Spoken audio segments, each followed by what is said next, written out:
నేటికి 15 మాసాలు పూర్తవుతున్నటువంటి సందర్భంలో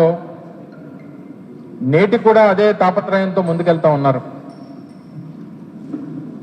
మధ్యకాలంలో మొన్న 24వ తారీఖున జరిగినటువంటి కేబినెట్ సమావేశంలో మరొకసారి విశాఖపట్నంలో ఉన్నటువంటి కొన్ని విలువైనటువంటి భూముల్ని, దాదాపు 3,000 కోట్ల రూపాయలు విలువైనటువంటి భూముల్ని కారు చౌకగా వారికి కావాల్సినటువంటి కొన్ని రియల్ ఎస్టేట్ సంస్థలకి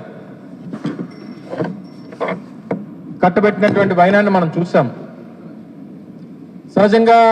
విశాఖపట్నంలో ఉన్నటువంటి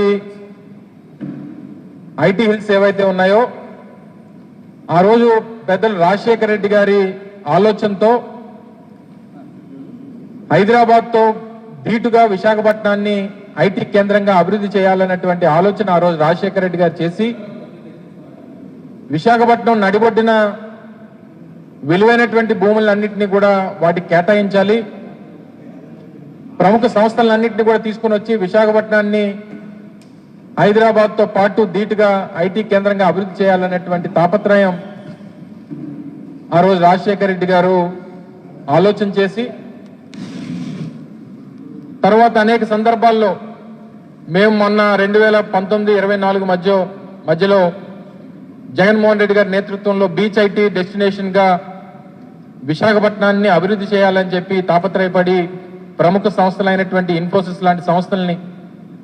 అలాగే ర్యాన్స్టాడ్ లాంటి పెద్ద కన్సల్టెంట్ సంస్థల్ని, WNS లాంటి సంస్థల్ని విశాఖపట్నం తీసుకుని వచ్చి కోవిడ్ లాంటి క్లిష్ట పరిస్థితులను కూడా ఎదుర్కొని ఆ రోజు ఉన్నటువంటి ప్రపంచవ్యాప్తంగా ఉన్నటువంటి పరిస్థితుల్ని అధిగమించి అప్పటికే వర్క్ ఫ్రం హోమ్ కల్చర్ అనేటువంటిది పెద్ద ఎత్తున ప్రపంచవ్యాప్తంగా నడుస్తున్నటువంటి పరిస్థితుల్లో కూడా స్థానికంగా ఉన్నటువంటి యువతకి అందుబాటులోకి తీసుకురావాలని చెప్పి దిగ్గజ సంస్థలతో మాట్లాడి వారి తాలూకు ఆపరేషన్స్ కూడా విశాఖపట్నం కేంద్రంగా నడిపించేటువంటి కార్యక్రమాన్ని చేశాం.